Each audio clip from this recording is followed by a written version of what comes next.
Hello, welcome everybody. This is the meeting of the Gwent Police and Crime Panel. I'd like to remind everybody that this meeting is being webcast, and by anybody sitting in the public gallery, you're consenting to your image being broadcast and recorded. Thank you. The first item on the agenda is to appoint a chair of the Gwent Police and Crime Panel. Can I have nominations, please? I'd like to nominate Councillor John Guy. I second that. Thank you. All those in favour? That's unanimous. Thank you very much. Councillor Guy, can you come to the chair, please?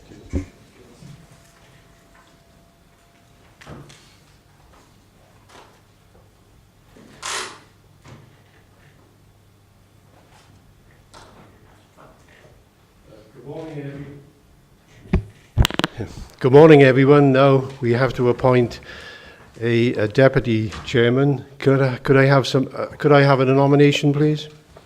Jill Howells. I'd like to second that. Can we have a vote on that, please? Okay, that's passed. Congratulations.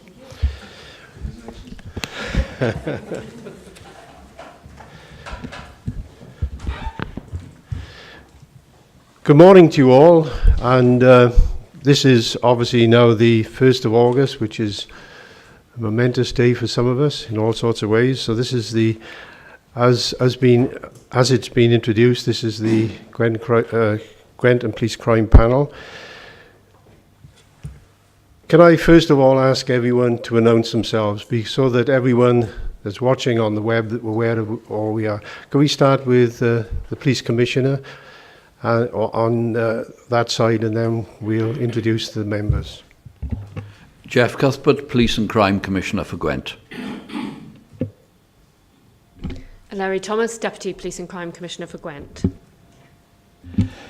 Julian Williams, Acting Chief Constable for Gwent. Sean Curley, Chief of Staff to the Police and Crime Commissioner for Gwent. I'll start on this side. I'm Councillor John Guy. I'm now the Chairman of the Gwent Police Crime Panel. Hi, I'm Jason Jordan. I'm Newport City Council. William J. Rowley, Newport City Council. I'm Kath Forbes-Thompson. I'm the lead officer for the Gwent Police and Crime Panel. Peter Nuttall, co-opted member. Jill Howells, Vice Chair and co-opted member. Councillor Jez Kirby, Caerphilly County Borough Council. Councillor Christine Forehead, Caerphilly County Borough Council. Councillor Colin Mann, Caerphilly County Borough. Councillor Peter Clark, Monmouthshire County Council. Councillor Tony Eason, Monmouthshire County Council. Councillor Lisa Winnett, Blaenau Gwent. Councillor Stuart Eady, Blaenau Gwent. Councillor Mike Jeremiah, Torvine Borough Council. Councillor Matthew Ford, Torvine Borough Council. Thank you for that. We now move on to, are there any apologies?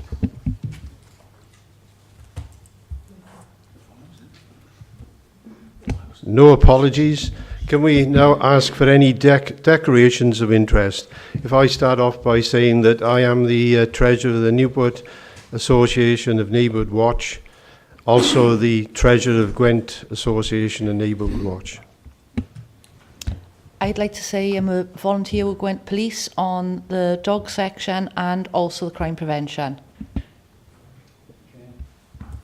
I'm a member of Sevenside CSAT on behalf of Caldicot Town Council. Okay, thank you very much. That business is done. Now we move on to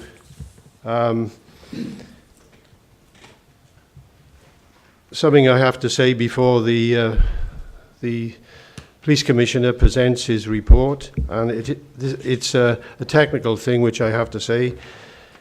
The Gwent Police and Crime Panel have a statutory duty to hold a confirmation hearing and must confirm the professional competence and personal independence of the proposed candidate.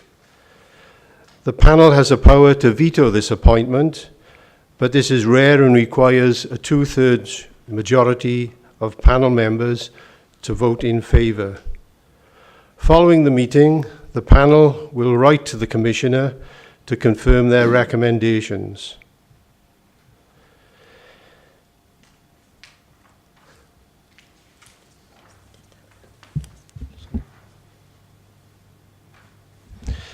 The other thing is, which we've got to clarify, is that to the candidate, if you want to ask any specific questions about the procedure or the presentation of the report before the questions get underway, if you're not happy about anything about the procedure, then it's your opportunity to ask any specific questions.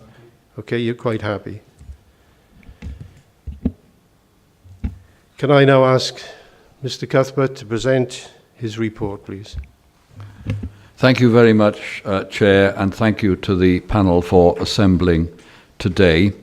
As you know, technically, as required by law, we should have met earlier.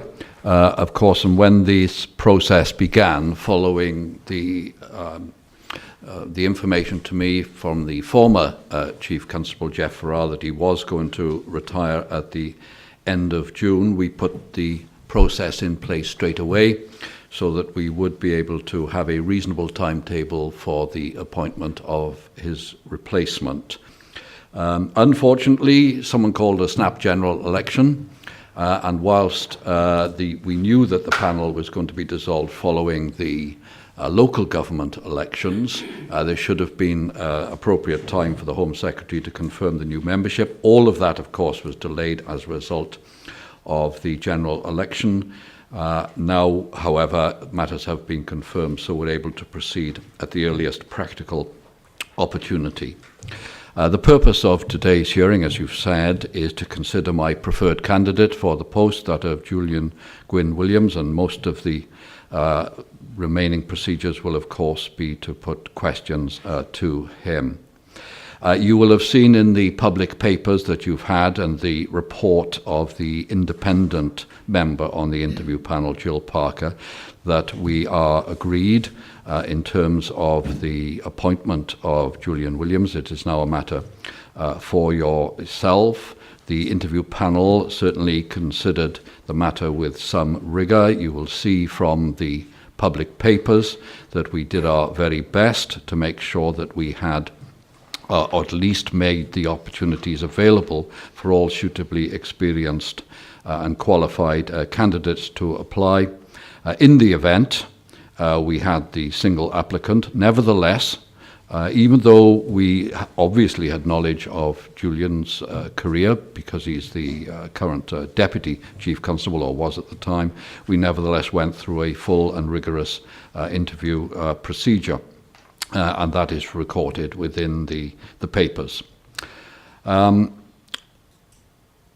Clearly, we not only wanted someone who had the right level and knowledge of policing at a national level, but we also looked for someone that had specific knowledge of the situation and the communities within Gwent, someone who had a clear understanding of the operation and requirements of the police and crime plan, which was produced a few months ago, someone who had a commitment and understanding of the importance of partnership working, the role of the Welsh Government within a devolved settlement, someone who had a commitment to equalities, and certainly someone who's financially aware and equally cognizant of the financial constraints that are imposed upon policing like any other public service at this time.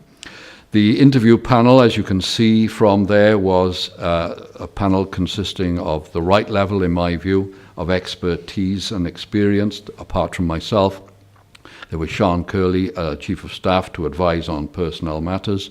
We had Alex Marshall, who is the Chief Constable and Chief Executive Officer of the College of Policing. Judith Paget, who's the Chief Executive of the Aneurin Bevan University Health Board, and therefore a key partner with us in Gwent. And Jill Parker as the independent panel member. And I'm sure many of you will remember Jill. She was the panel member when Larry Thomas was confirmed by yourselves as the Deputy Police and Crime Commissioner. I'm happy to leave it there, Chair, but I'll willingly answer any questions about the process that members may have. Thank you, Commissioner. If I could start some questions. There are some questions going to be asked of you. The first question is, for myself, is the post of Chief Constable has attracted only one application. Are you satisfied that the recruitment process did everything possible to ensure that all qualified persons were aware of the position? Yes, I am satisfied that that's the case. You will see from the... I beg your pardon. I am satisfied that that's the case. You will see from the papers that we advertised it widely within the Association of Police and Crime Commissioners and the National Police Chiefs Council. Certainly the College of Policing assisted in terms of making sure that every eligible senior police officer was aware of the post. It's not unusual for there to be one or just two applicants, and indeed the last two chief constables of Gwent were single applicants as well for their position. So it wasn't a surprise. Of course, we would have liked a wider field. That wasn't the case, but I am confident that we did all that we could in practical terms to make sure that it was known amongst suitable candidates and that they were encouraged to apply. In the event, it was just the one, but we saw no reason not to proceed. Is there anything in hindsight you or your team think they could have done to make get other applicants? Not really. I mean, we certainly advertised it in all relevant areas. Certainly the Police Professional magazine wanted us to, but we thought the cost was a bit prohibitive. We sent them an editorial, which we asked them to publish. They didn't.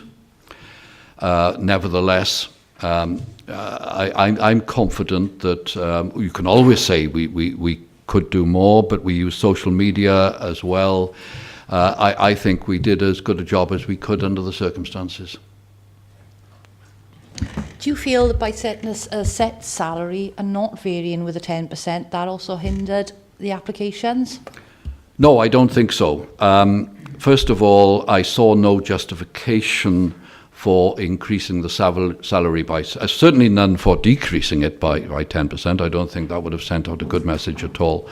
But at a time when public sector generally has been held by 1%, I could see no justification for raising the salary by 10%.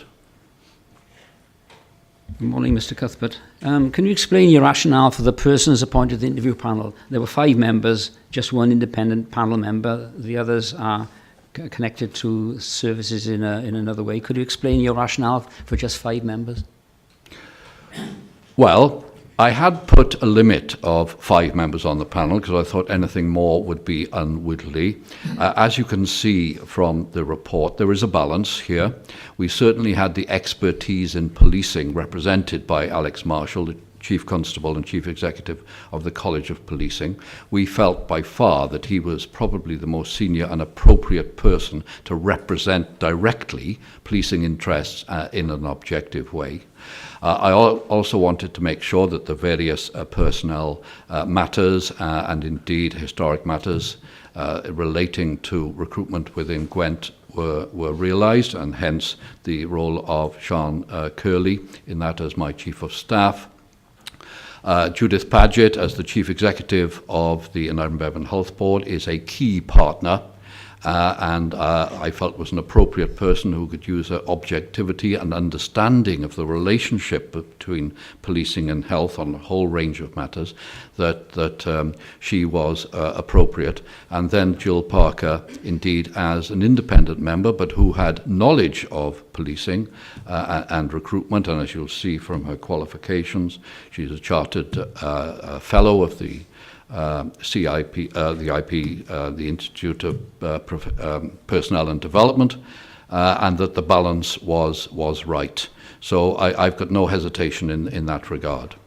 Can I ask a further question? You didn't consider, say, 2 other lay members of the public who had no connection with policing but had an insight into public life? And I don't mean elected members, I mean general members of the public who may well be notaries. No, I did not.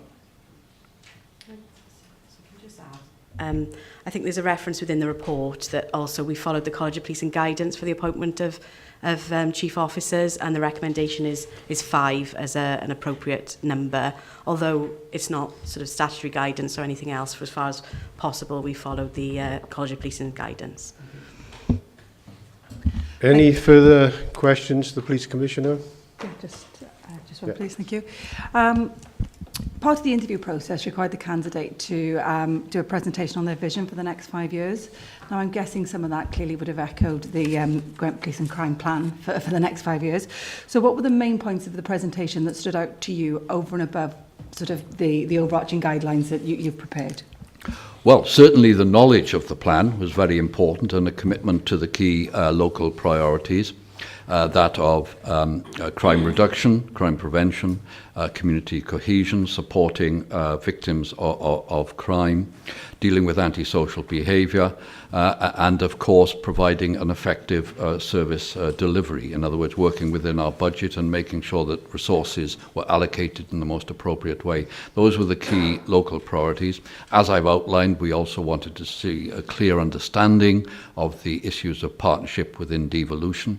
The fact that the police are not responsible for policing alone. We have to work with key partners, very important within Wales. The candidate expressed an understanding, for example, of the Wellbeing of Future Generations Act, which does require all devolved public services to work in partnership, and the police are regarded, well, we are statutory invitees and regarded as full partners. So it was that type of understanding and qualities that I was looking for, and I feel fully satisfied that they were demonstrated. Can I just, for some reason, the Commissioner's not been given his time on camera. I don't know whether there's a glitch in the system. If you don't switch off your light, it stays with the questioner. Oh, well, I've had mine on all the time, so...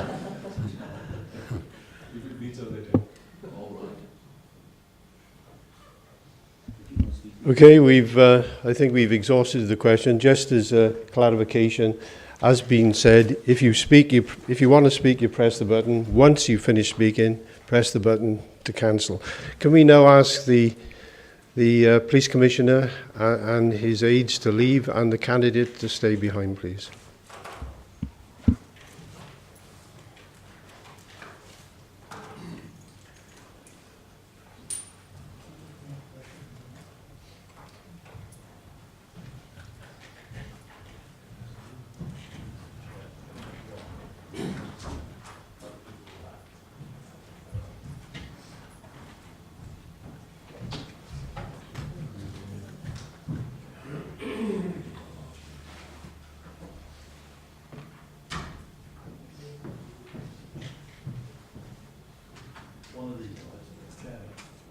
One of these lights doesn't work, and it means you actually are switched on, and you're not. Can you just check? Can you just check the one here? That's it. Okay, thank you very much. We'll now start some questioning, and it'll be professional, and obviously, we'll keep to the facts really, and we'll give you all the courtesy that you expect okay? So if I start off with the first question, the question is, which I'm just trying to find at the moment. Please can you, please can you outline to the panel, I'll get there in the end, your qualities that make you suitable for the position of Chief Constable of Gwent? Okay, thank you. And it's no doubt, as Mrs. Howell said, it's probably going to be a bit of a replication of what I said to the Commissioner and the panel back on, I think, the 3rd of June. And it may well be contained in your report. Firstly, if I start off a bit about my experience. I'm a police officer of 28 years service. That is throughout Wales. I've worked in South Wales Police for 25 years. And I've worked in Gwent for the last 3 years. That has been a chief officer in 2 different forces, quite different forces, I think. The communities of South Wales I very much likened to Gwent on a larger scale. But the communities are similar in some respect, but the workings of the organisations are bigger, and it makes it quite somewhat more complex in Gwent and more difficult as a chief officer in Gwent, I find. The staff, police officers and PCSOs and police staff I find very similar. I find the culture very similar, and I find them very motivated and want to make a difference to your communities. So that chief officer experience, I think, counts for a lot in my possible appointment. Also, I'd like to mention something you won't know, which I think is very, very important for community policing. Unlike possibly some chief officers, I was in the superintendent ranks for 9 years. I was a divisional commander of Swansea and Leith Talbot, 1,000 officers and staff. I was deputy divisional commander in Cardiff. I was divisional commander in Leith Talbot.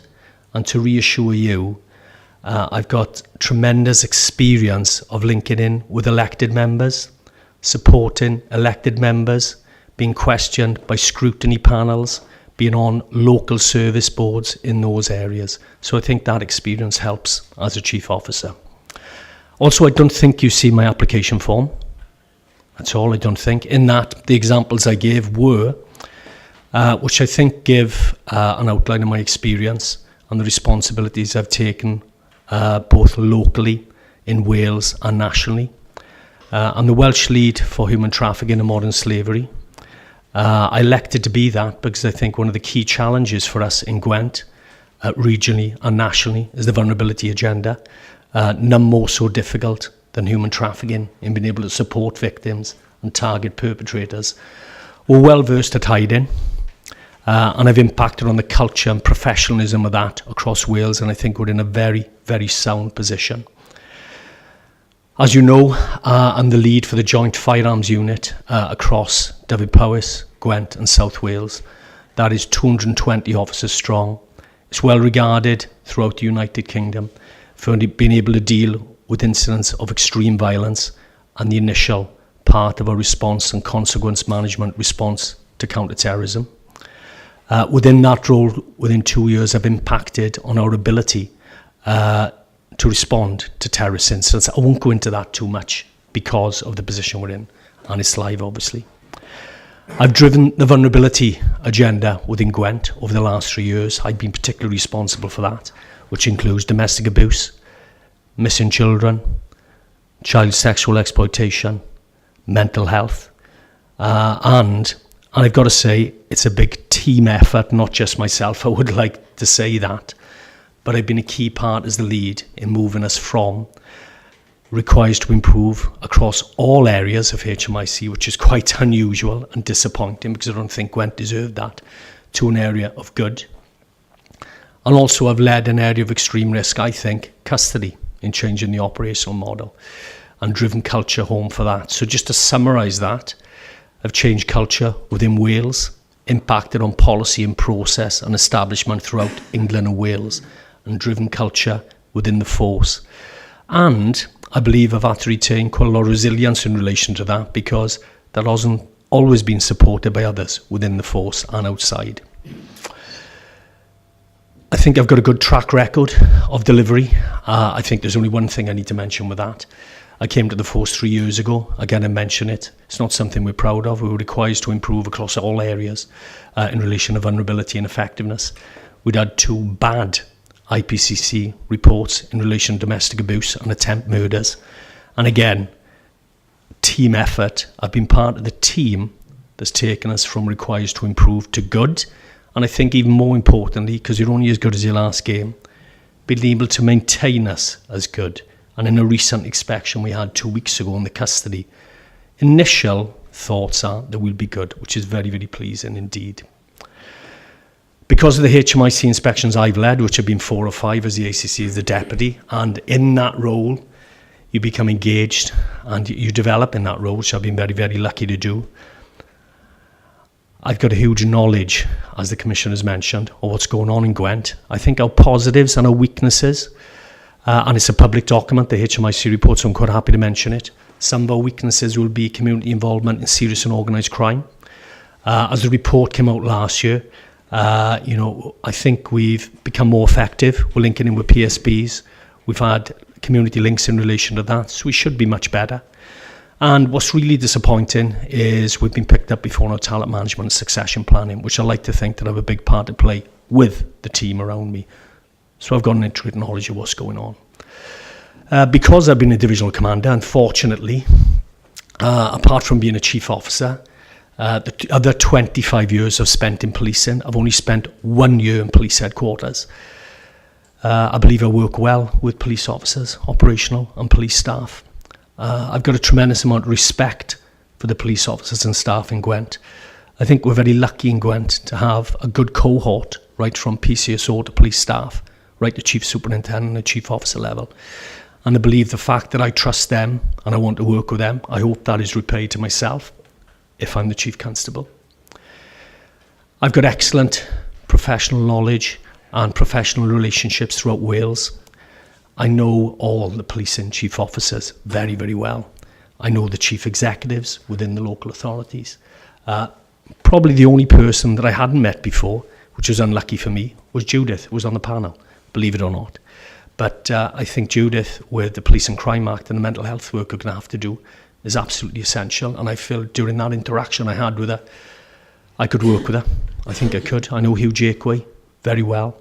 I know Tracy Myhill. I know Bob Tooby, Welsh Ambulance Trust.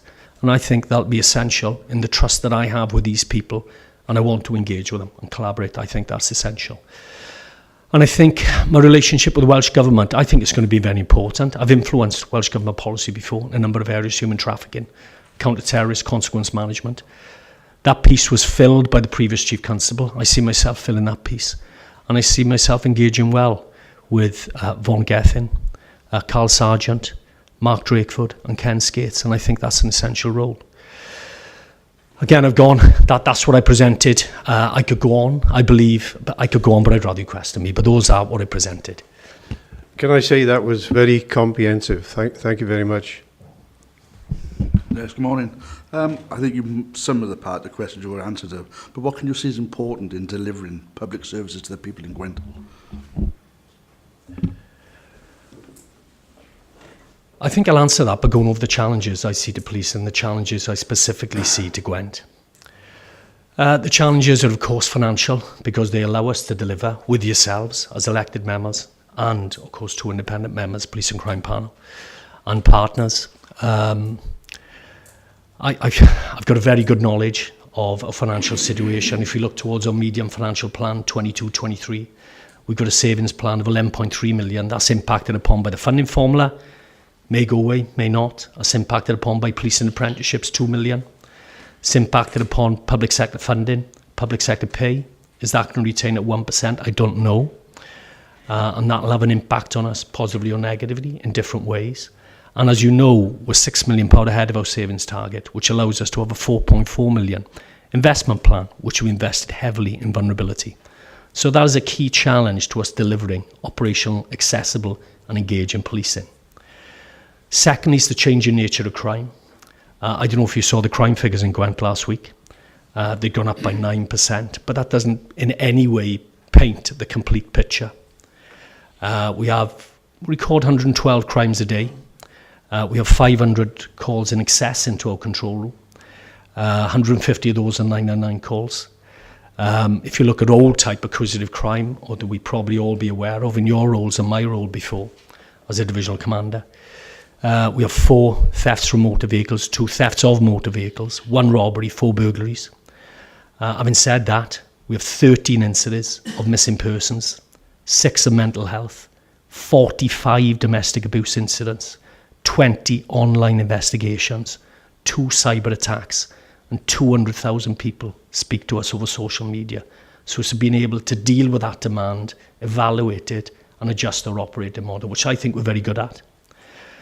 I think morale of officers and staff is very important due to the public sector and the way it is at the moment, and austerity. And I think we need an engaged, motivated, valued and skilled workforce, and I can certainly expand on that. And for me, my experience in policing, it's a key thing I want to do. I want to be able to engage with the people who work in Gwent Police. I think they're exceptional. I think we've got a great opportunity to move to outstanding in HMIC view, and that's a key part I want to play. I think another challenge is we need to collaborate more, deeper and wider collaboration. There are opportunities across all services to do that, and I think the Wellbeing of Future Generations Act really gives us an opportunity for one public service. And as you all know, the Missing Children's Team is really something we should be proud of in Gwent, and is really a proof of concept, the way they work together, the way they engage together, risk assess together and make a real difference to children's lives. The opportunity to utilise technology, I think that'll assist in 3 ways. Communication with the public, I think proof of that is that this is being aired today and on the public audience. The way we interact to all age groups and all demographics within the community. The way we interact and reduce demand internally and provide a better service. For example, allowing our internet to track and record crimes rather than have to spend a long time on the phone. The way we communicate via 999 and 101, key part of public confidence. And also the way our officers and staff use technology. I think that's a huge part. I will assist in public confidence. Again, then we lead on to the way we communicate with criminal justice agencies and also digital investigation. Public confidence is a huge piece, again, and that very much relies on, I believe, policing in Gwent. It's a community-based police force, and community policing is the cornerstone of what we should be aiming for, citizen-focused policing. You know yourself, I look around the room, the areas you're from, the inspectors, Amanda Thomas, Blaenau Gwent, Gavin Clifton within Caerphilly, working Caerphilly South, Jim Neeson working in Caerphilly Central. We've got Jason White working in Torfaen. We've got 2 inspectors, within Newport East and Newport West, Sarah Davis, Paul Thomas, and the 2 inspectors within Monmouth, Arul Hicks and Phil Morris. It is essential that we retain their experience. It is essential that they retain links with yourself and are able to benefit from your experience as well. And a big part of that, and I know the Commissioner would have told you if you had time, is our estate strategy and linking in that to public confidence, the financial envelope and operational deployability as well. Politicisation of policing will have an impact. It's the second term of the Crime Commissioner. I fully understand the relationship. I'm operationally independent, responsible to the public, accountable to the law. I'm also, of course, accountable to the Police and Crime Commission, efficient, effective delivery of policing services and delivery of his plan. And I believe the relationship between us should be open, constructively challenging and mutually supportive, and he mentions that in his plan. Demand, I think, is a key aspect, and the ability to me and my staff to understand demand, because although crime figures have gone up, they don't paint the whole picture within policing, and we need to be able to deal with cyber issues, mental health issues, domestic abuse and human trafficking. And lastly, the accountability agenda. I think that's very, very important. Police Reform and Social Responsibility Act have a number of key themes. One of those themes is accountability and transparency. As you know, HMIC have been strengthened in the amount of staff, strengthened in the powers they have. And having led a number of inspections and sat through on behalf of Gwent, they're extremely demanding. And they'll certainly impact on your view of policing. They certainly impact on public confidence and public's view of policing. And they certainly impact on my staff's view of policing and their confidence and self-esteem. So the ability to manage that is very important. So I've answered that by the challenges. I hope I've explained myself, but it's a mixture of what is the police and crime plan, what is demand, what is our strategic equality plan, what is our people plan, what is our collaboration agenda, what is our governance and performance framework. And I know that's mentioned by Mrs. Howells at a previous police and crime plan meeting. How do we obtain that clear line of sight through to the Commissioner? I can hold me to account, through to yourself. And then, of course, at the back end, very importantly, the funding envelope. Thank you very much indeed. Cheers. Thank you. Chris? Thank you, Chair. Mr. Williams, how can you ensure that all police staff understands public expectations and concerns?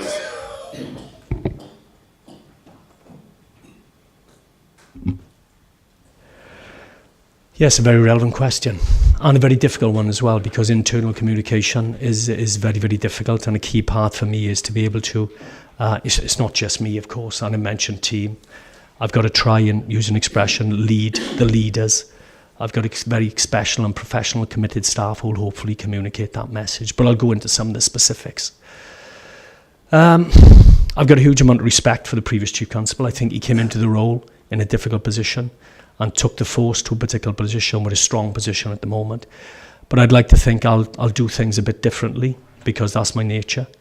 And one of those is the communication piece internally. And in a small force, and I've learned over the last 3 years, a bit different in South Wales, but in a small force like Gwent, you've got 2,000 staff.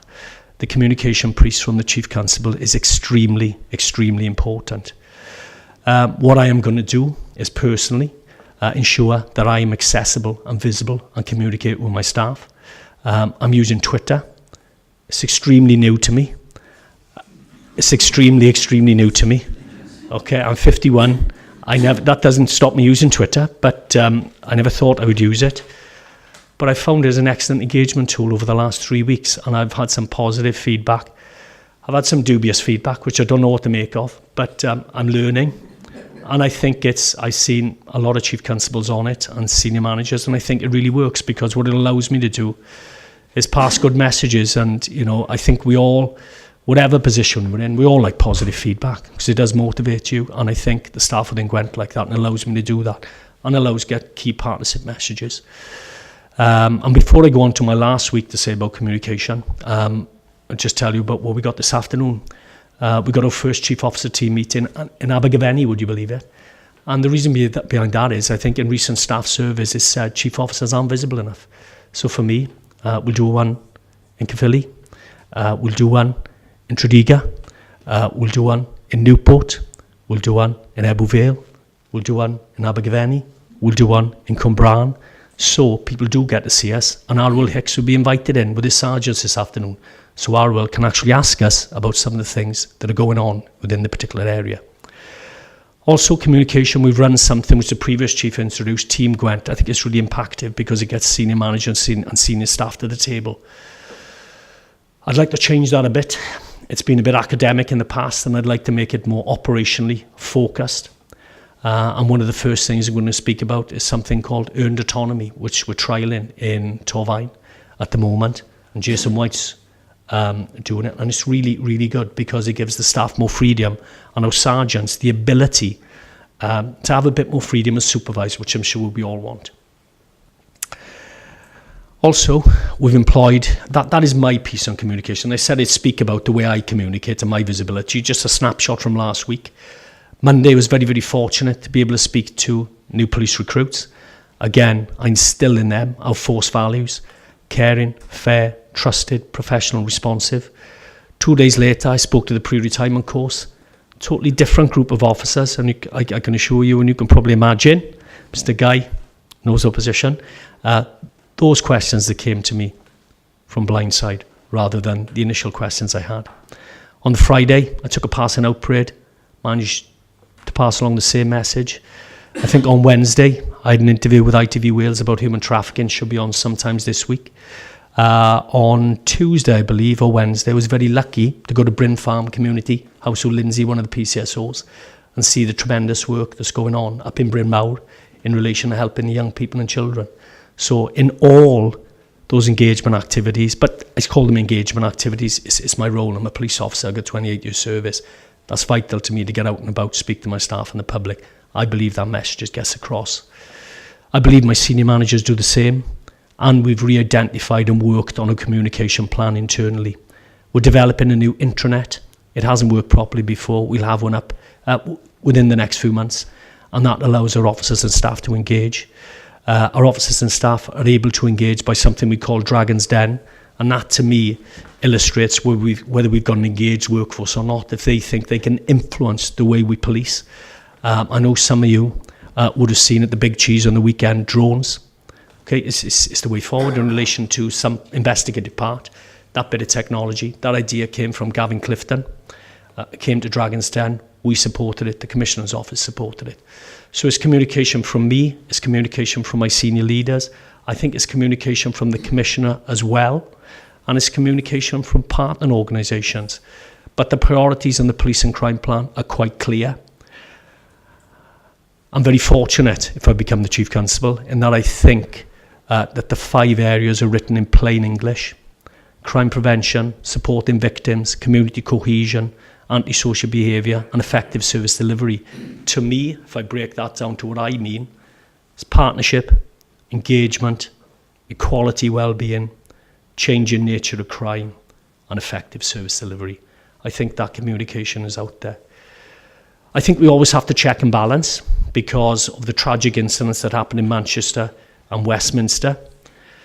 The perception of crime and public confidence really does take a hit, and we've got to be aware of that.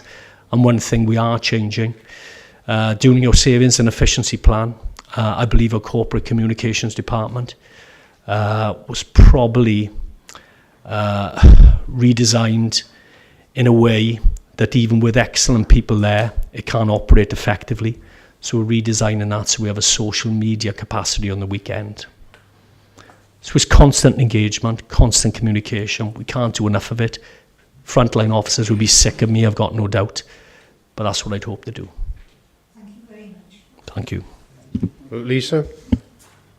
My question has been partly answered in the comprehensive answer you give to the first question, but how are you going to engage with communities, agencies and stakeholders now and form effective partnerships moving forward?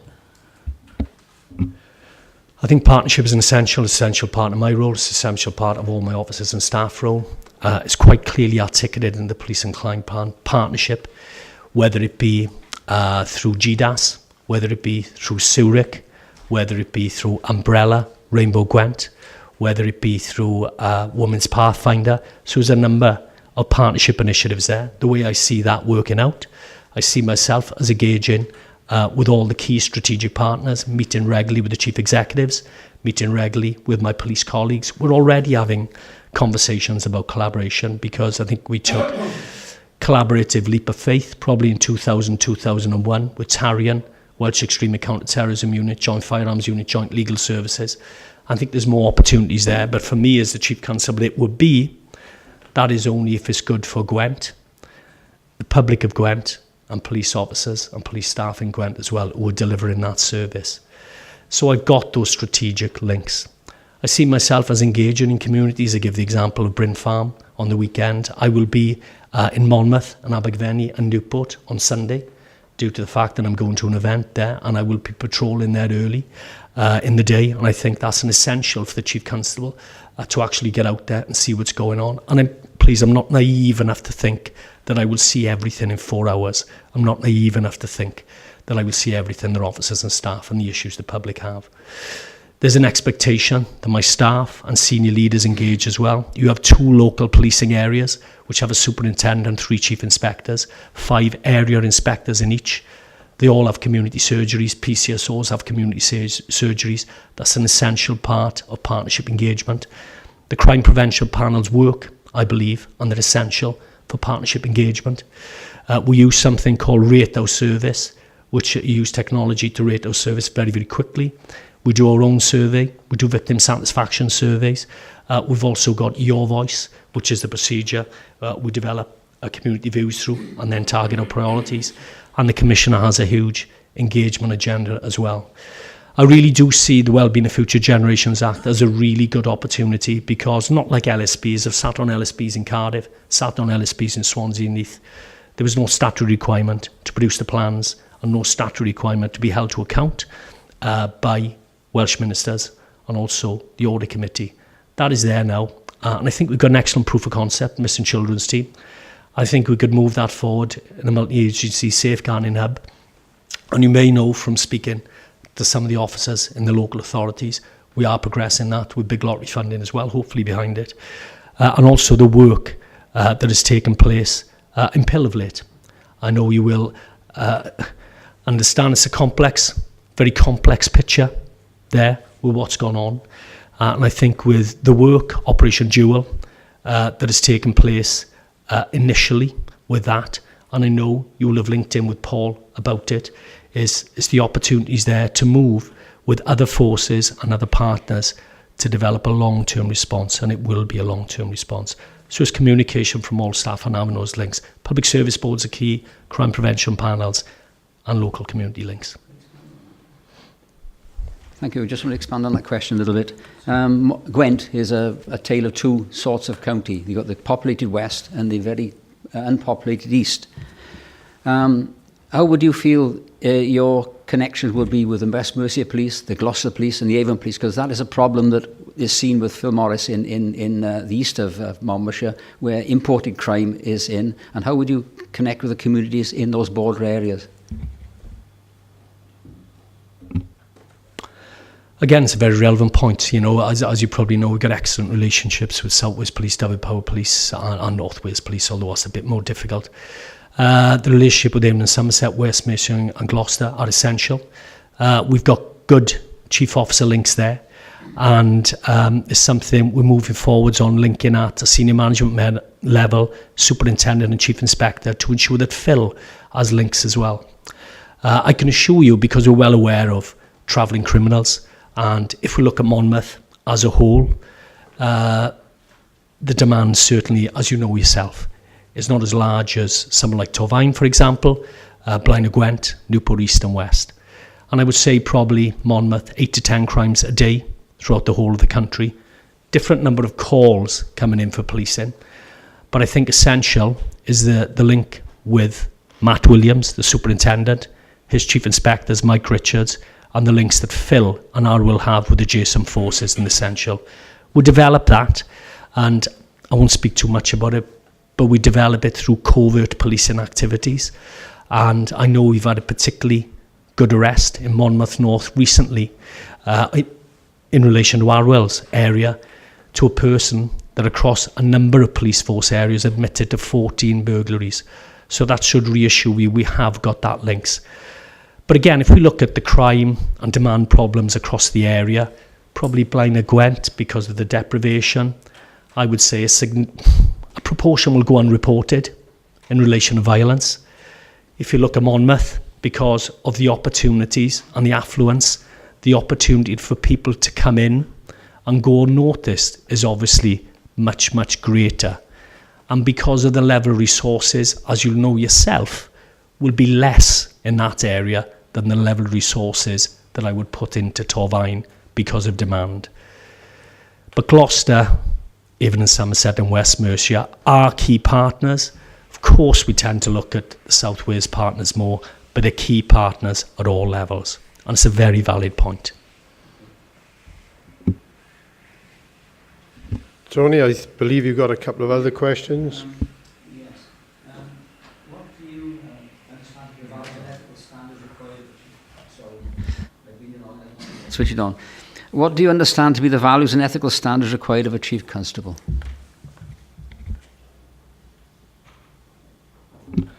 I'd like to think they're my personal values anyway. And the values of the force: caring, fair, trusted, professional, responsive. I can quote the Code of Ethics and what it means, because that's what I should build on how I should develop, and how can I expect my staff to behave in that manner if I don't. Honesty, accountability, integrity, fairness, leadership, openness, objectivity, respect and selflessness. I believe through a policing career of 28 years, I've been able to show that. And I believe what my staff and officers want, and what the community want, you could tell me of course differently, is someone that is ethical, someone that is consistent. I think there's nothing worse than an inconsistent leader who staff don't know what to inspect. And as well, I think this is very important, someone who's interested. It's okay being a chief officer, chief constable, chief superintendent, only being interested in the strategic issues going on in policing, unless you're interested in what's going on in Pill, unless you're interested in what's going on in Monmouth, Blaenau Gwent, Ebbw Vale, Caerphilly, Bedwas, Torfaen. I believe you can't engage with your staff. Chepstow, Caldecott, Mega, Monmouth, Usk, of course. I don't think you can engage with your staff. And I think a huge part to play with it is integrity, balance, and experience. And I can assure you sometimes I get it wrong. But I think I'm an open enough individual that my senior staff, I picked at the moment a team, a chief officer level, which I think is good and has a balance. I've got a huge amount of experience in operational policing. I'm confident in that. I picked an assistant chief constable who's temporary. I had the support of the previous chief to do that, who's extremely strategic, probably more than I am, and has got a good partnership agenda and knows about and has worked in force control rooms. And the deputy chief constable on a temporary basis, what I wanted was someone with a safeguarding background, looking at vulnerability and partnership work. And she's the lead in Wales on cybercrime and community support officers. So I think it's essential to have that team. One more question. I was going to ask you a question regarding your role with modern slavery and joint firearms unit, but you seem to have talked about that and expanded on that. Can you give examples of when you have made a commitment to act on a particular issue and have them delivered?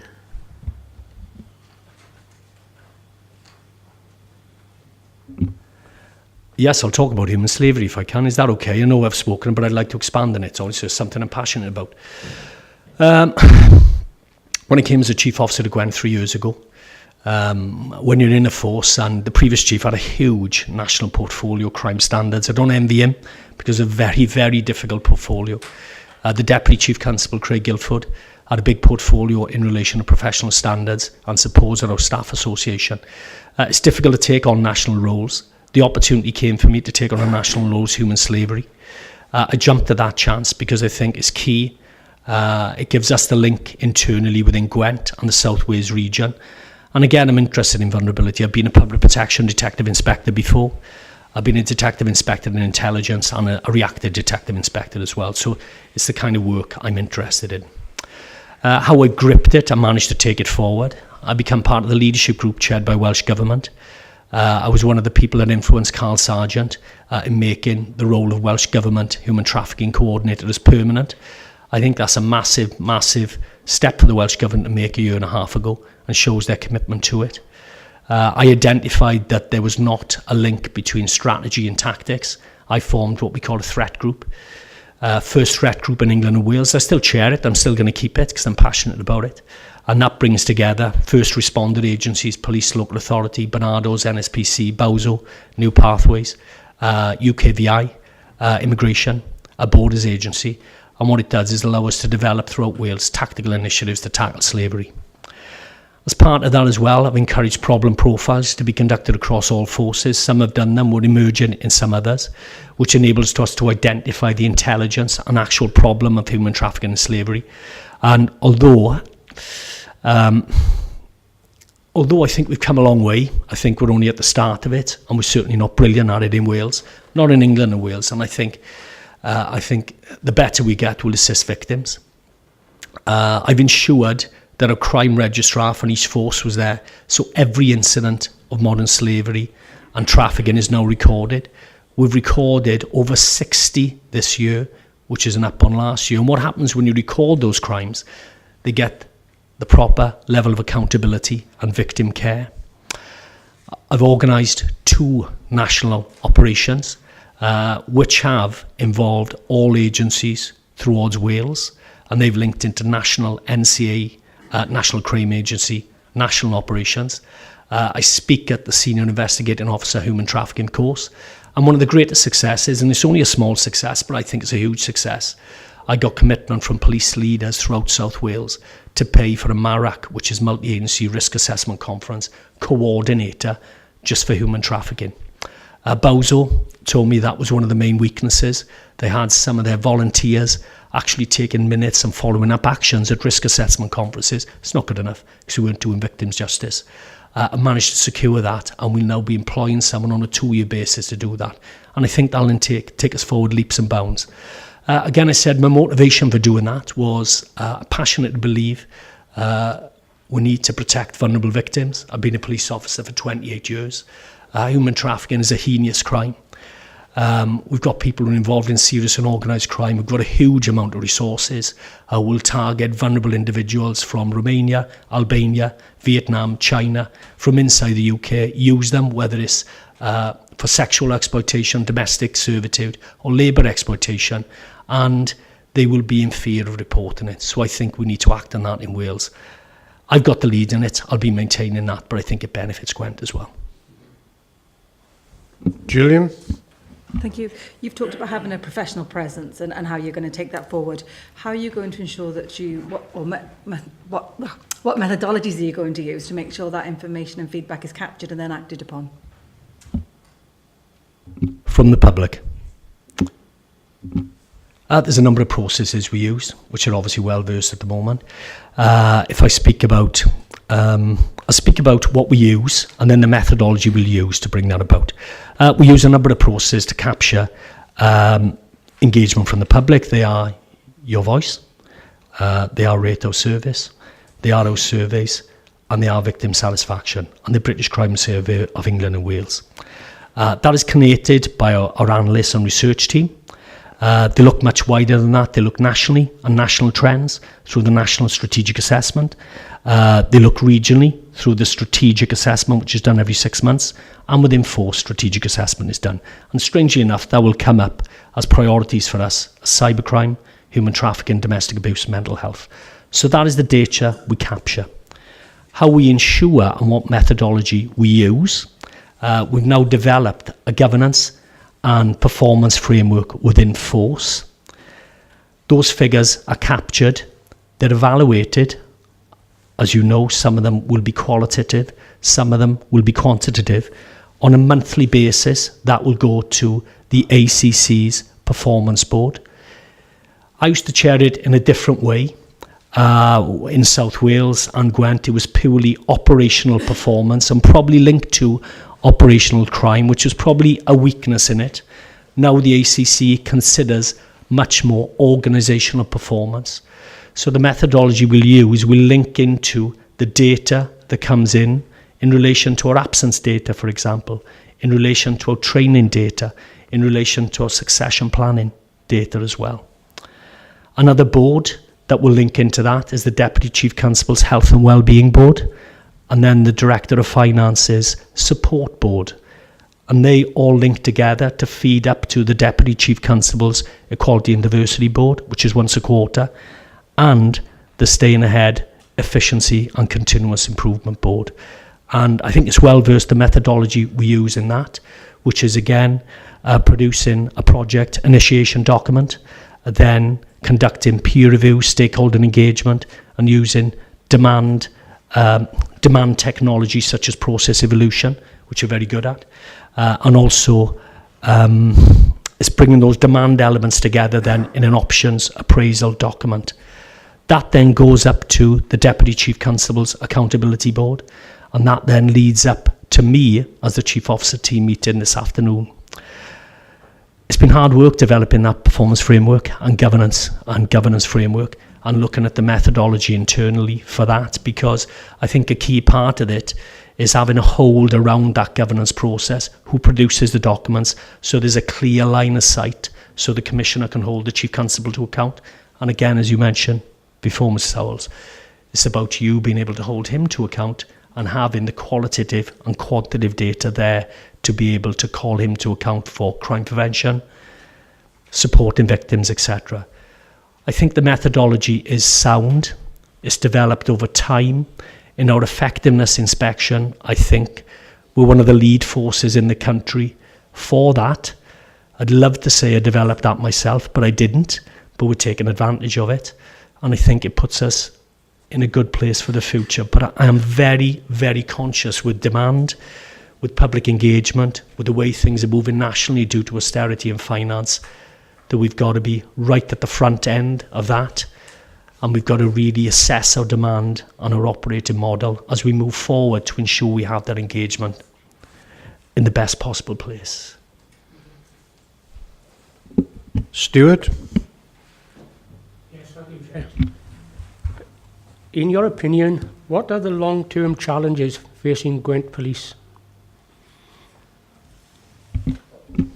Okay, I mentioned 9 challenges before. I'll just go into what I think are probably the 5 biggest challenges. They are firstly the people within Gwent Police. Obviously we need to, and I'll discuss the people plan. The people plan to me is recruiting the best people, which are representative of communities. We got 2 very diverse areas within Gwent, as you know yourself, which are mainly Maindy and Pill, very diverse areas. 10% BME diversity, 4% in the rest of Gwent. So it's recruiting the right people, training them to deal with the vulnerability issues, giving the leadership training so our leaders can lead appropriately, so they can influence, they can collaborate, and they can work and communicate with the public appropriately, ensuring the standards of the organisation are correct, and that is our standards piece. It's very much talent management and succession planning. I think it's something we missed before. We have already got a group of 20 people now we're managing to take forward the organisation. And that has been nominated by their colleagues, which I think is very good. They haven't been picked by me, they've been nominated by their colleagues, so they think a lot of them, which I think is good. And again, it's the health and well-being piece, ensure that our officers and staff are valued, that we work with, you'll have seen a piece on BBC Wales yesterday about anxiety, mental health. We do a significant amount in mental health. We've got an inspector who's engaged in mental health, with mental health support group. We've got an employee assistance programme, and we've just done a huge amount of training in relation to frontline supervision mental health. And I think that is key, and is something that's only evolving nationally now, externally and internally. So people is the first challenge. Secondly, changing nature of crime. I think we've only, really touching, what cybercrime is. The cybercrime lead now for Wales works with us as the Deputy Chief Constable. She would estimate that just over 30% of crime is cyber-related. We don't know because, of course, you're a big company. Due to credibility, you won't report it. I've got personal experience with people I know who won't report because they are embarrassed, because it's relationship-related, sort of cyber-related crime. Human trafficking, the same, child sexual exploitation, domestic abuse, huge part of what we do, and mental health. So that is a challenge. And as I gave the demand figures earlier, it's a bigger piece than acquisitive crime, which we used to concentrate on. The strategic equality plan, I think that is a key challenge for the future. How we recruit people, how we link in with diverse communities, how we ensure the stop and search use of force is impacted on by the public proportionately, and we've got the confidence of the public. Mental health and hate crime and domestic abuse. And key challenges are in relation to hate crime. I think we're very good, and people look at us across the country in relation to hate crime support officers.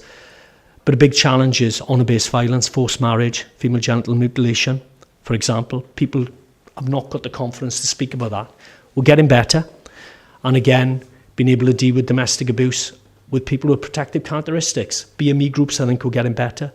But people with disabilities, we're not quite there at the moment in relation to domestic abuse and in relation to their confidence to report. I think the efficiency and change plan, continuous improvement, is key. It's so complex at the moment, the financial picture, that it's only going to evolve over the next 6 months, and that very much depends on what ministers think and how it develops with the Treasury. But it's key to me that I want an organisation. I think a healthy organisation is one that wants to continuously improve, doesn't feel it has to, but wants to, and one where all of us take professional responsibility as well. I think that is key, and to engage and get the staff to do that. And I think a key part is collaboration and partnership work as well. How we work with yourselves, how I work with the Commissioner. I think the Commissioner's got a group of individuals who've got a varied background, which will assist with our partnership work and a link with the public. And again, as I've said, Wellbeing and Future Generations Act is key, and how we hold people to account for delivery. And again, with that, I think it's pick a small number of areas, make a difference. Domestic abuse, mental health, missing children. I'm not personally people who are looked after children. It's those children who go missing, who aren't reported, being able to identify that.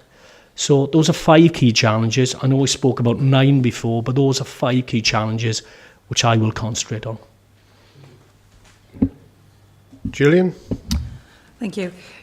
One of our questions is how you're going to effectively communicate with all levels of staff throughout Gwent Police, and I think you've covered that very, very well. One of the things you've referred to, though, is the change in face of crime and how it's changing in terms of particularly cybercrime, etc.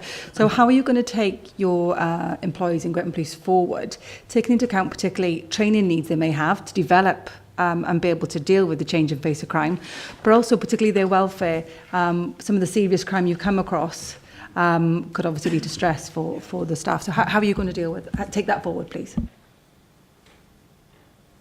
Yeah, definitely. It's an emerging picture with cybercrime, and I could speak about human trafficking, domestic abuse, child sexual exploitation, honour-based violence, forced marriage, etc. A part of our people plan is the second element of that, is the training aspect. I'd like to think we're very good at that. We're training all frontline officers in cybercrime.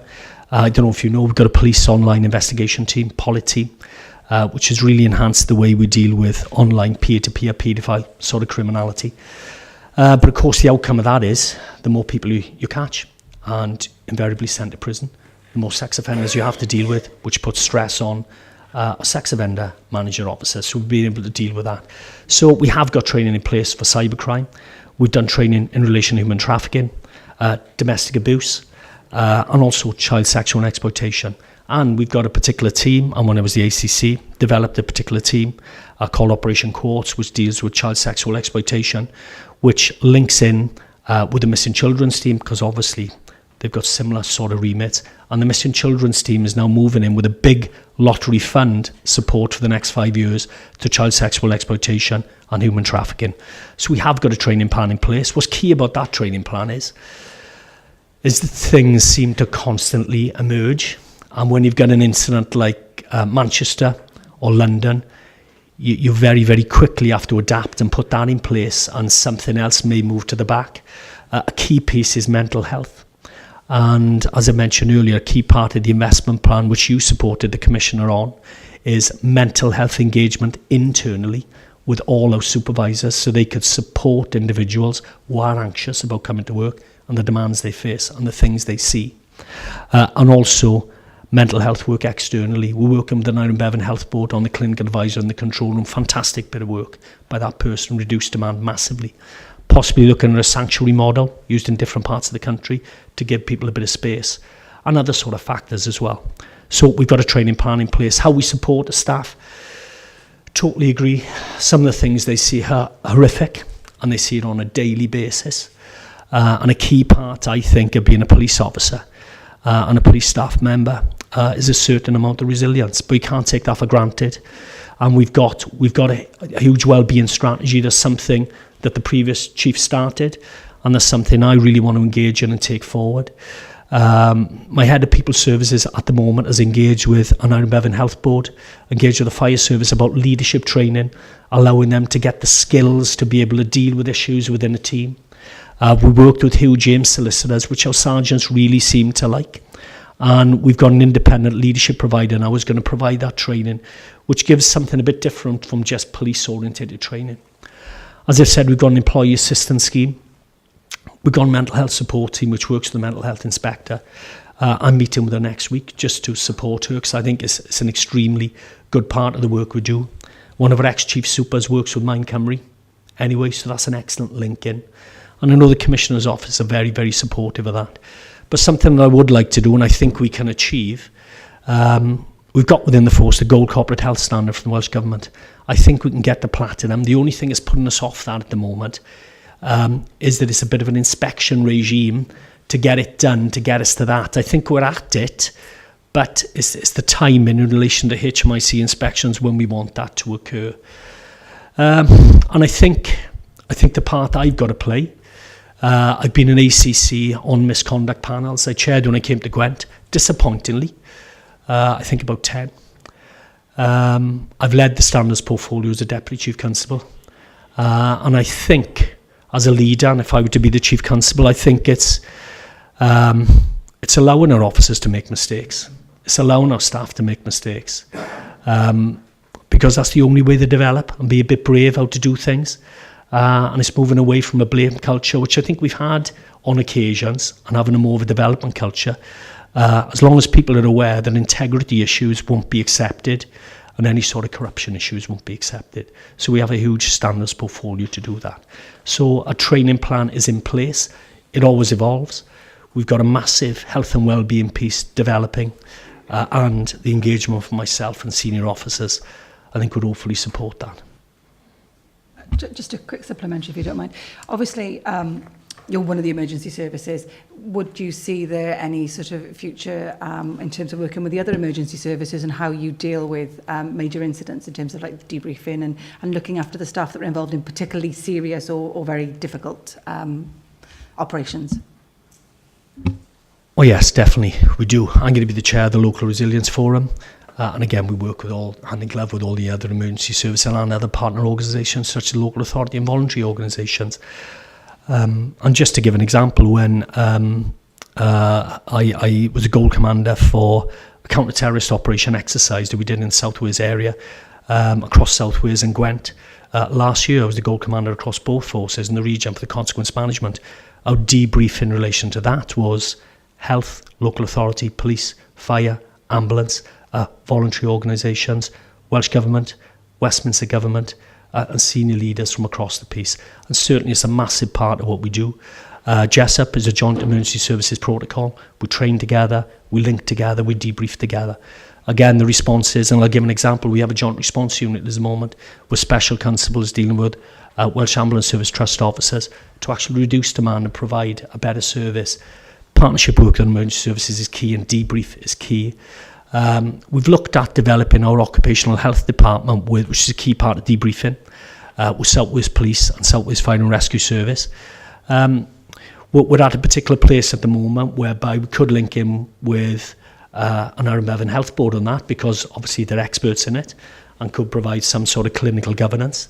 So I think we're at a crossroads with what we do, but yeah, it's an essential part of what we do: joint emergency services learning and joint emergency services deployment. Thank you. Okay, Colin, please. Okay, well done, Mr. Williams. You touched on this already, unsurprisingly. It's about managing performance. What are your views on recognising good practice and performance, and conversely, how would you address underperformance? I think there's a huge amount of good practice goes on within policing. I think, unfortunately, we don't celebrate it enough. And that's part of the reasons why I've gone on Twitter, and I'm able to celebrate it absolutely immediately. And there's a number of ways we identify good practice, and I think we've become a bit better at this within the force. Every day, as you probably know, 365 days a year, we have a daily management meeting, a series within both the local policing areas. The sergeants will come on duty at 7 o'clock in the morning, for example. We'll conduct daily management meetings with their staff and officers. The inspector then locally will conduct that at 8:30 with senior management teams locally, and at 9 o'clock is a force one. And there's a particular area on there in relation to good work, and we identify and celebrate good work as it goes along right at the time. I think there's no better time than doing that personally, and I try to do it, and I know my senior officers do. Key part of our people plan, again, is reward and recognition and involving people in celebrating success. And I think a key motivating factor for officers and staff is when we speak to the media about the good work. I was particularly pleased when we had HTV and BBC along on the first stage of Operation Duo. Particularly pleased that they celebrated the proactivity of those officers involved, and again the partnership work that is taken forward after. Key part of the people plan, again about celebrating success and identifying good work, is the training of our supervisors. I think we're getting there. I think something that's come out from the College of Policing is something which we'll call now Principles of Organisational Leadership, and that is being able to identify good work, identify skills, and again, as I mentioned before, every individual in the organisation is involved in talent spotting and continuous professional development. It's difficult because people work in silos, but I think we're getting there. And key in relation to good work is spreading that practice across the force. I'd like to think we do it. If something happens within the northern part of the force, I'd like to think we do it then in the eastern part of the force and the central part of the force. And that's about bringing inspectors, chief inspectors, sergeants together. And one engagement piece I really want to do, which I think we missed out on, is the chief constable's engagements with sergeants. And I'm going to meet every sergeant throughout the force. It'll take a period of time, probably about 6 months. Pardon me. Otherwise, they won't be able to develop their duties and get on with that. But that's part of communicating, pardon me, positive messages. Negative, bad performance, I think that's the responsibility of us all. Of course, it occurs. We've got a very, very strong and well-recognised professional standards department. We've turned round performance in relation to dissatisfaction to be one of probably the top 15 forces in the country, and that is simply by having a standards inspector in each area, a standards sergeant in each area. So if they pick up something as dissatisfaction against a police officer, police staff, that members of the public probably don't want to get involved in a large and lengthy complaints procedure where they have to turn up at a misconduct meeting or misconduct panel and give a statement. They just want that person spoken to. So we've been able to turn that round very, very quickly, and they link in with the senior management team within that area. It won't be any surprise to you that the performance issues we find are probably neglect of duty, in that people haven't engaged with the correct level of practice to satisfy a victim or report in person, or incivility. Although I'd like to see, I meet regularly with Jan Williams as the Deputy Chief Constable I did, and Jan herself has mentioned the amount of misconduct issues, the amount of complaints issues we've had have improved dramatically, which does really say about something of the culture internally within Gwent, about respect and being able to deal with victims. And one of the key issues when we had it was just a unplanned custody inspection this month. Key reporting factor, which is very, very pleasing to me, was they thought the staff internally dealt with detained persons with respect. And that's a key part for me. We've obviously got an anti-corruption unit as well, which deals covertly with any issues. I'd like to think that people within the force could report issues via the confidential hotline to a number of officers, and then we will conduct covert procedures to identify issues, and we've done that in the past. So yes, the issues in relation to unsatisfactory performance are key. We've also got an unsatisfactory performance procedures, and as you well know as well, misconduct panels are held in public, and we communicate that to the public as well about what's happened and what officers should and shouldn't do. You mentioned you mentioned a surprise visit. Is that something that happens on a reasonably regular basis? Yeah, I tried to pick out the right terminology there, Rhys, but I didn't. It was an unplanned visit. It's unplanned visit, really. I apologise for that, but I think personally it's beneficial because we've got 2 months to plan for the effectiveness inspection, and forces across the country. Some things you can't just alter. But what was really pleasing about that custody has been something I've been personally involved in for 3 years. And I've been involved in the previous force, as Divisional Commander, Custody Sergeant, Inspector. And it was really pleasing. They came in, it was unplanned. They looked at our medical provision, which was much better. Our respect, our culture, our working practices. And I think it's actually outstanding for the people working there. They did it in that way. And I think more so it's outstanding for the public, that they know if they unfortunately have to be in custody in Gwent Police, they get treated with respect, they have the correct medical provision, and we identify diversity issues very, very quickly. So do they happen very often? No. I would expect probably a thematic inspection next year, because I would do it, on vulnerability, domestic abuse, because when HMIC catch you on an unplanned visit, you see reality, and you're able to speak to officers and staff reality, and I think that's probably the best way. Peter? Chief constables have to make tough or unpopular decisions. Can you give an example of when you've had to make such a decision? And can you explain the process you followed, and how did you manage with negative comments or pressures to change that decision? Yes, I've just spoken about custody. If you don't mind, if I can go through the whole process of that.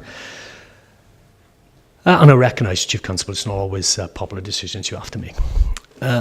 Initially, when I came to the force, key part of what I was to do as the Assistant Chief Constable, and a key part of the Assistant Chief Constable now is making sure the operating model works well, because that delivers to the public.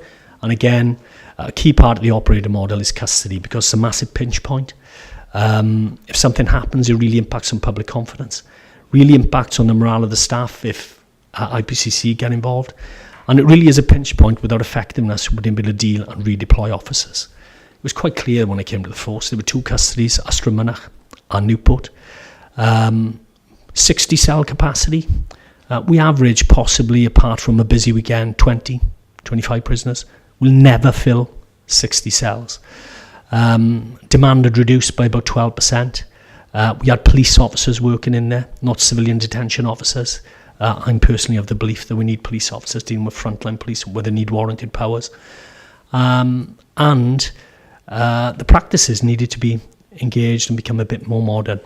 There was a huge amount of experience within that custody officer, which I greatly respected. I set up a custody review board at that time. And the custody review board involved a number of people, the officers involved, staff involved, Unison, Police Federation. And again, it was clear some people didn't want to change. That could be related to previous deaths in custody there, which happened in, I think, in about 2009. And also some people did want to change. And when I went about it, we conducted a peer review, College of Policing, another force. We just conducted another peer review by him in Somerset. We run through demand modelling software, which really did tell us we didn't need 2 custody suites. We didn't need the amount of staff in there. We needed a change system and process. And we've gone through a number of iterations over the last 3 years, really. And the Chief Constable told me at a particular time, this is your decision, we'll go with it, but it's firmly your decision. So I knew it was my decision. People disagreed with it. I wanted 1 custody because I think that benefits the force. It's a massive cultural change to the force. And it's been a real surprise to me as to how much of a cultural change it has been, because we've got Newport custody, we've got Astramanach, which is mothballed, but we used it the other day, and we used it effectively. I was a bit disappointed we had to use it when HMIC came in, but it really was a positive aspect that we were able to move to a new custody suite. We spent a sum of money on Newport custody. I'm really pleased in HMIC told us people should come and look at you because the safety measures you got in there, CCTV, life sign equipment, which is really good. We've been able to redeploy people to the front line, sergeants and police constables. And what was difficult before, I think, between 2 custody suites, we had 1 nurse who would probably be driving 3 o'clock in the morning between Astramanach and Newport. Just wasn't safe, just wasn't fair for that person. The level of demand placed on that person just wasn't right. We've now got 1 nurse in there all the time in Newport, and we've got a clinical governance process which really does protect that person and the detained person and the sergeant in there. I've looked at collaborative arrangements again with South Wales. That hasn't quite worked, but that could be on the collaboration agenda with Merthyr and Blaenau Gwent. It could assist officers in Merthyr, and I've been engaged because of my knowledge of colleagues over there. But I think it's fair to say that the journey hasn't been an easy one. I think we're still on it. We will still be on it for some time because it's taken the force some time to get used to 1 custody, and it does get very busy. I've got knowledge of Swansea custody. I'm being a divisional commander. It gets busy. Some of these places get very busy. And we need to consistently develop how we move officers and staff through there so we can investigate for the victim of an offence and look after the safety of the detainee. So it's been an unpopular decision. Every time I speak to my officers and staff, they'll ask me about custody. I think it's the right thing to do in relation to the operating model and the long term of the force. And again, we will consistently evaluate. And what's really pleasing, HMIC has said it's good, independent lay visitors have said it's good, and IPCC have recently said it's good. But it's an evolving journey and it's not finished yet. Definitely not. Thank you. Lisa? You've talked about things you've led on and things that you've been involved in, but could you tell us, please, what is the experience of handling a serious major incident as well, please? Yes, I think I've got significant experience in that. I'm a counter-terrorist commander. I'm on call for the whole country in relation to counter-terrorist incidents. I've been a strategic finance commander, a goal commander for finance incidents for 2005. 13 years, probably one of the longest in Wales. I can only think of 1 other person who would have done it more, was in South Wales Police. I've been re-accredited twice in relation to that. I'm a gold public order commander. I'm a post-incident manage commander. And I believe one of my strengths is my professional competence. And I'll go into one particular incident where I was the gold commander in Cardiff. The incident with tragic set of circumstances when an individual in a white van knocked a number of people over. Do you remember? It was a murder investigation. I was the Gold Commander for that incident. That involved me at that time ensuring we had the correct level of resources. And again, I hasten to add, it's a team effort. There was another superintendent within Cardiff at that time, and she did a significant amount of work in relation to that. Corralling the resources, looking after the welfare of staff, dealing with a vigil that happened a couple of days later. I was presented, I think, at 8 o'clock that night with, and I remember it to this day, because I had a number of phone calls from colleagues after it, being interviewed live on Sky News on one of the balconies in Cardiff Bay, about 20 cameras facing me, about the police response to that, where I actually got some of the facts wrong, unfortunately, because they were developing so quickly, but it was understood by the public and the media. It led to the arrest of that person, of course, at the time dynamically. I think the work of some traffic and frontline officers at that time was outstandingly courageous and could have led to more harm if it didn't happen. And as the Gold Commander for that at that time, I was leading the initial response. Then the Gold Commander became the ACC at that time. I still led the media with a senior investigating officer. I then led the partnership response. The Chief Executive of Cardiff at that time, John House, I was speaking to him at that time. Local members of Parliament, locally elected representatives. I was the conduit for information there. And it was the long-term welfare of the staff and the investigation after. And of course the family and the vigils we had, because it was a very tragic incident. And again, I mentioned it's not a real incident, but it was a Tier 1 counter-terrorist operation last year, which is a key part of our planning in relation to and I led that as the Gold Commander.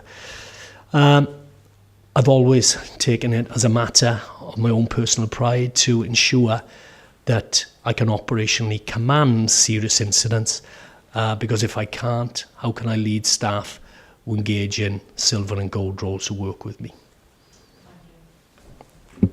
Bill? Thank you, Mr. Chairman. Good morning. You've demonstrated that you have full understanding that the Police and Crime Commissioner is a political appointee. Given that understanding,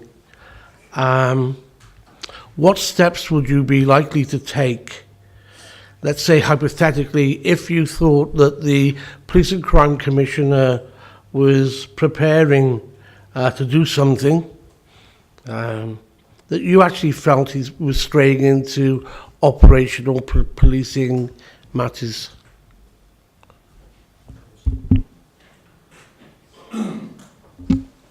Of course, if I can tell you my understanding of the Act, first of all, Police Reform and Social Responsibility Act 2011, that developed the policing protocol. My understanding of the Commissioner's role is he's accountable to the public for ensuring that we've got an efficient and effective policing service in Gwent. And his responsibility will be to consult with the public. You can see that's happened in the Police and Crime Plan with the chart that's there. Over 70% of confidence in the 5 key areas. Produce the Police and Crime Plan, strategic development of the force, set the budget and the precept. Obviously you've got a power of veto over that. Is to hold the Chief Constable to account, hire and fire the Chief Constable, have due regard to strategic police requirement, how forces work together, due regard to collaboration and monitor complaints as well. And he's got a wider community safety aspect to that role. If I look at my role, I'm accountable to the law, I'm accountable to the Commissioner for an efficient and effective policing service, also the management resources and also the management of day-to-day finance and how that links into a system and evaluating the budget. I'm responsible to the public. And key for me is to ensure that my officers and staff, and my officers particularly, act in a way that is in line with their attestations and impartial. So a key part of my role is operational independence, to ensure that I deliver the Police and Crime Plan, to ensure I assist with the budget. I give the Police and Crime Commissioner information which only I would have, or my staff would have, to allow him to hold me to account. And that I engage with him regularly and speak on behalf of the police officers and staff. I believe the relationship should be open, constructively challenging, mutually supportive. Not words I made up, they're in the Police and Crime Plan, but I happen to agree with them. I've got a good relationship with the Commissioner. I think he understands operational independence. I believe I'm experienced enough to know where the lines cross, and they do cross. They cross every time. They cross every day of the week. If we look at the apprenticeship levy now, with the police education qualification framework, that'll have a massive impact on me and my staff in relation to actually training people, just having a graduate level entrance coming into the force and what that means for training and the bureaucracy involved for sergeants and above. It's a massive impact on the Commissioner because it could mean £2 million a year to us. So we're engaging on that, and he is straying into operational matters all the time. And there's no doubt about that. If I look at something to be close to your hearts, the estate strategy, the Commissioner owns that. The Commissioner could open, we've got 16 station inquiry office staff, open over different times, 4, 8 till 8, 124 hours, some 9 to 5 throughout the force. Commissioner could open 50 stations, but unless I work with him and put staff in those stations, totally pointless. But that will be purely operational matter, but political in the way we'll be doing that. I understand those issues. I've got a good relationship. I think I work well with him. And I think it's about challenging, where he would come into operational aspects, but I think it's understanding as well that that is bound to happen. Again, I can give examples where the Commissioner has spoken to me when I've covered for the Chief Constable on many, many occasions over the weekend, because a member of the public has sought reassurance off him in the various part, I think it's particularly this part, on what's going on in relation to an antisocial behaviour incident. Again, that's operational, in fact, but again, I understand why he's doing that. And I think the demarcation lines are clear. I'm allowed to develop what my operating model is.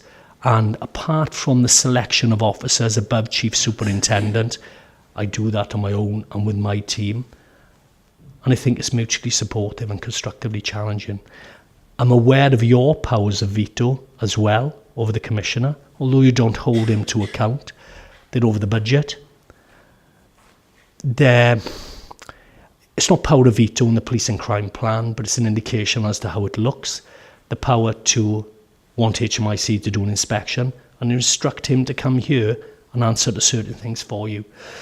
So I believe I've worked with three police and crime commissioners. As a chief superintendent in ACC within South Wales, I worked with Alan Michael very, very closely. I've worked with Ian Johnson, the previous police and crime commissioner, and I've now worked with Jeff Cuthbert. And I think it's a good relationship, but again, you have to challenge and be challenged back. And I think that's healthy because it's a relationship of equals. Is that okay? Can I say that you've answered an awful lot of questions? The first thing, that's an understatement. The first thing is to say, if there's any information you want to convey to us, you can do so. And also, if you want to fire any questions to the panel, up to you entirely. I'll take this opportunity, but I'll just be brief because I think I've covered enough, to be honest with you. When the role came up, it took me time to apply for it. It wasn't a given. I think it's a big role. I think it's an important role, and it determines, you've got to have a level of responsibility and commitment. I feel I've got that. I feel I've got the experience through 28 years of policing experience. I enjoy policing. I'm interested in frontline policing, and I think that helps if you're a chief constable. And I've gone into the facts that, why I should be the chief constable, so I won't rehearse that. Bizarrely, I've enjoyed some of the questions. Thank you, because I know what you're thinking, and I thought they were relevant. And I see a key part for yourselves to play as police and crime panel members. I know, and you know that I've spoken to my inspectors and sergeants about you and what you think you would ask. So I think they've got a good relationship with you, and that will continue in your ability to hold the Commissioner and me to account. And just thank you for your time. I think it's been very fair and challenging, so thank you. Can I say now that there'll be a short adjournment so that we consider our recommendations? So we got a short adjournment. Thank you.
Right, can I say that the panel have approved your situation as Chief Constable, and I will now propose that to the panel.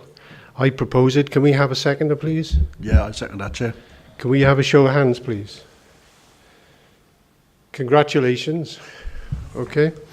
And what we've got to tell you now is that the report will be provided to the Police Crime Commissioner, published on the panel website within 5 days. And can I say from us, thank you very much for answering your questions very professionally. We fired a lot of questions at you, didn't we? And can I say that the meeting is closed. And we wish you well for the future as to your very, you've got a job there, haven't you, really? A job and a half. That's an understatement, really. We wish you well for the future. Thank you. Thank you.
Yeah.